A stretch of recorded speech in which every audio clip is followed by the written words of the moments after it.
चक्रव्यूह तुम्हें पराजित करने के लिए नहीं है मूर्खो। ये तो उस अपमान का प्रतिकार था जो कल अभिमन्यु ने युवराज दुर्योधन के साथ किया था। उसने दुर्योधन का मान हरण किया था और आज वो उसके प्राण हरण करेगा।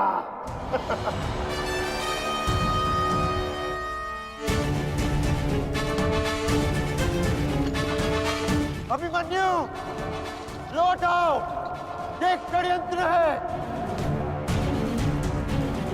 न्यायानां अधिकाराणां प्राप्त्यर्थं साम्राज्यार्थं न्यायानां अधिकाराणां प्राप्त्यर्थं साम्राज्यार्थं।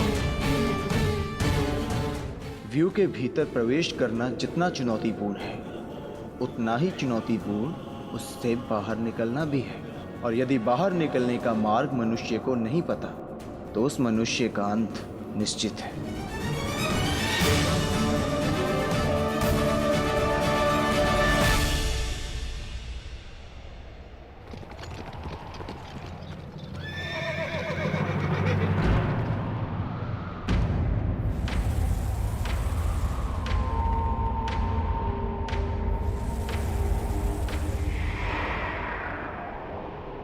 आगे बढ़िए माधव, शत्रु समक्ष है। आपात, ठीक कहा तुमने। एक योद्धा के लिए आगे बढ़ने के अतिरिक्त और कोई मार्ग नहीं। वापस आओ अभिमन्यु, लौट आओ, व्यू में प्रवेश मत करो।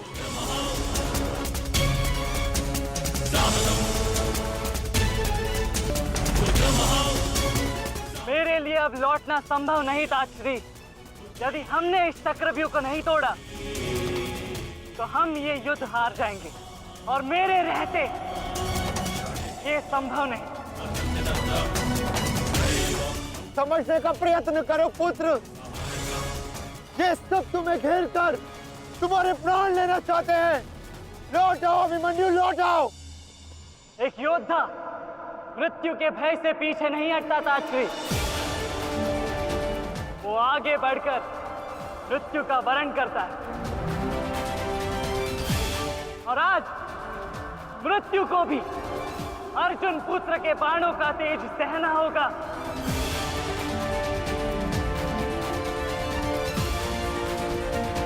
मैं इस चक्रव्यूह में आया हूं ताकि पांडवों का सर गर्व से उठा रहे।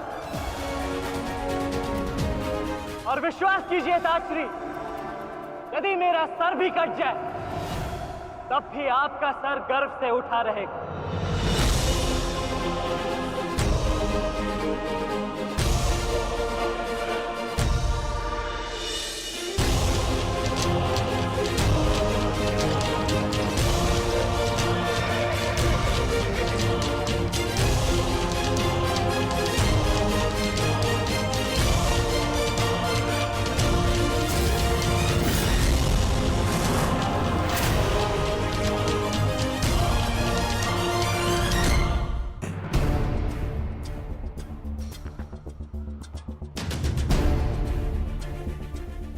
एक वीर योद्धा से सुना था मैं कि हे मृत्यु, तैयार यदि तू आने को प्रसन्न मुखा, द्वार खुला है तेरा स्वागत प्रसन्न मुखा।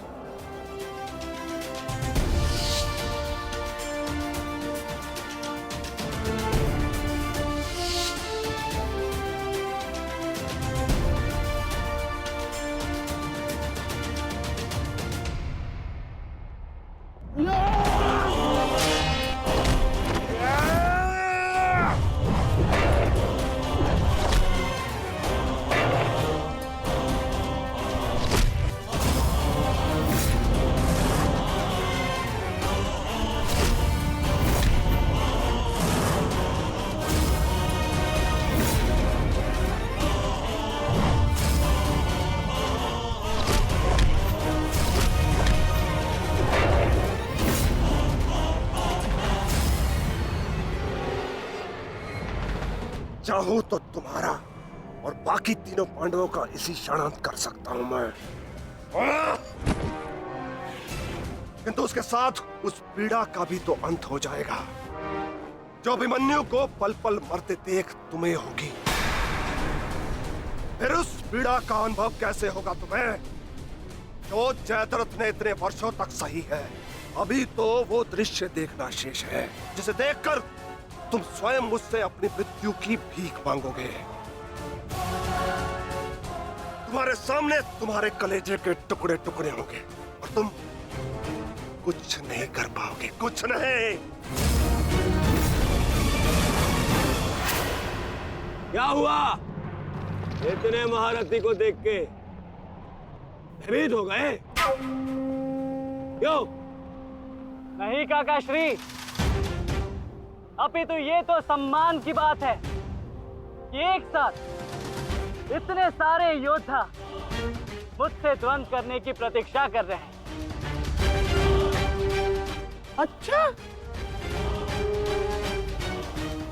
सच में महान धनुर्धर अर्जुन के पुत्र और महानतम योद्धा वासुदेव कृष्ण के भांजे का स्वागत ऐसा ही होना चाहिए। प्रणाम स्वीकार करे आदरणीयों।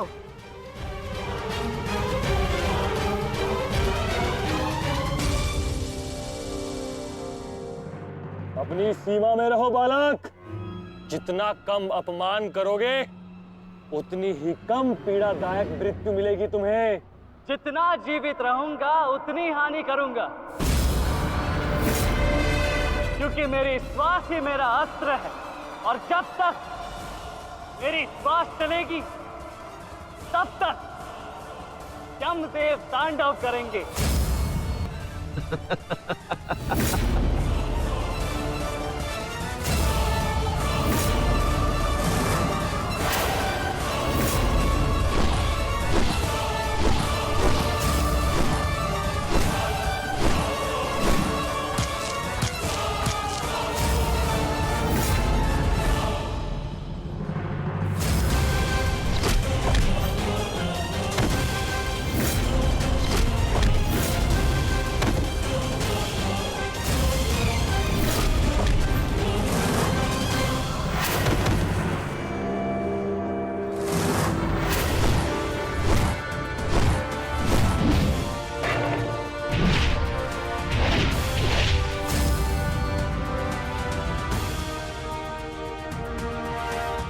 कुछ स्मरण हुआ काका श्री?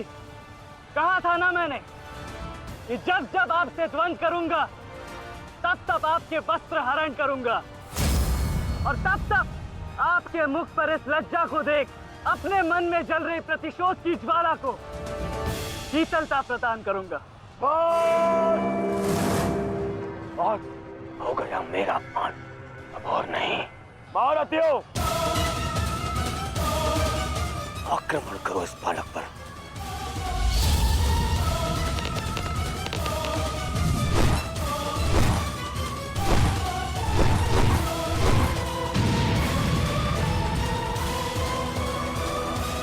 एक क्या रहे, अपने धर्म का पालन कीजिए, मेरा प्रतिशोध लीजिए, आक्रमण कीजिए आचार्य।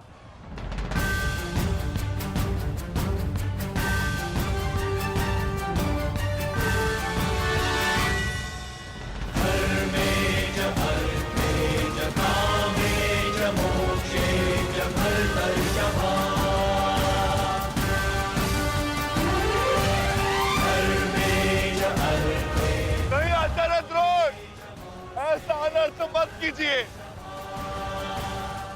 ऐसे अधर्म में आप कैसे सम्मिलित हो सकते हो?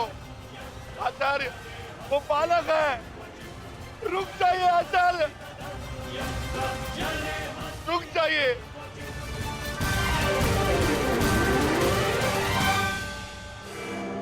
अपना दिया वचन स्मरण है ना पिताश्री? इस बालक की शक्ति इस रथ में है जो इसे सुरक्षित की हुई है। आचार्य, इस बालक को रथ विहीन कीजिए।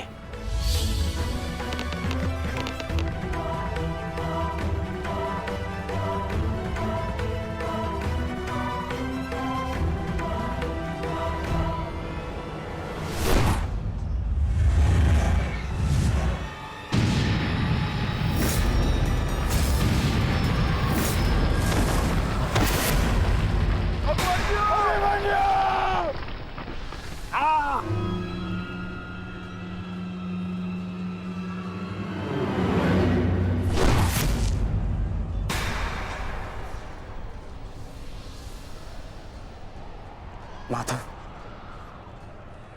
मुझे कई बार चोट लगी, परंतु इस चोट की पीड़ा का भान मेरे मन को विचलित कर रहा है। कहीं ये कोई संकेत तो नहीं?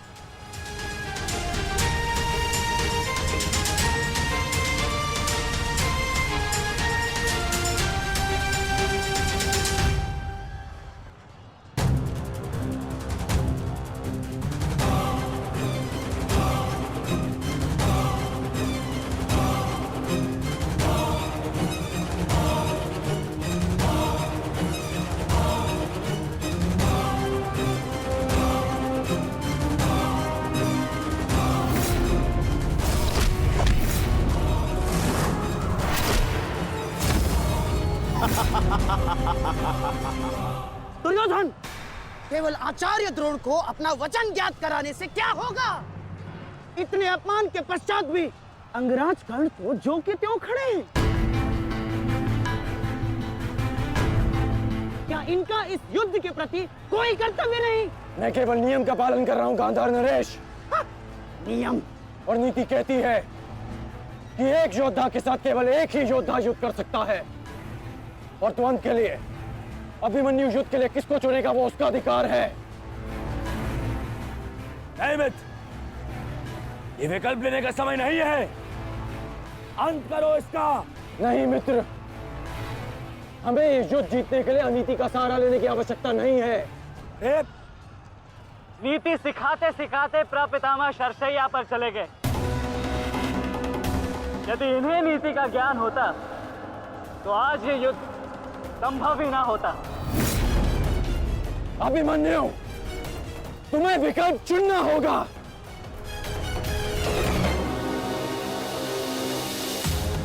तो फिर मैं आप सबको वन के लिए चुनता हूं।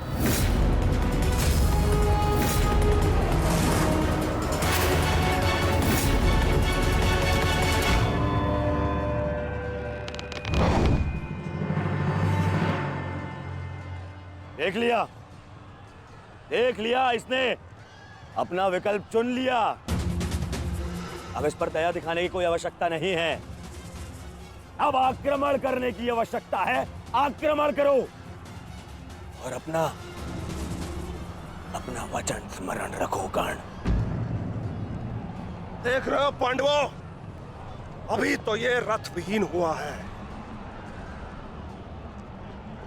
फिर निशस्त्र होगा और फिर प्राणहीन।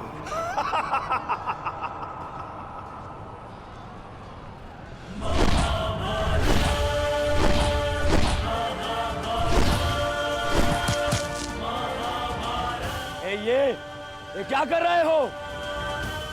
धनुष विहीन करो इसे।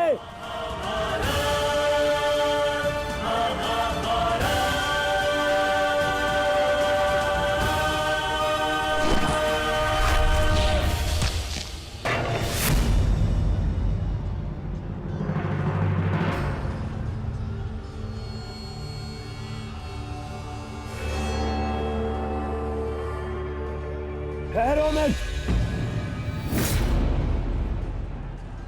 स्मरण रहे, इसे इतनी सरल मृत्यु नहीं देनी है। सूर्यास्त होने तक इसकी श्वास इससे अलग नहीं होनी चाहिए। अबे इसमें बहुत पीड़ा सहनी शेष है। मित्र, ये एक योद्धा है, इसे योद्धा की मृत्यु दो।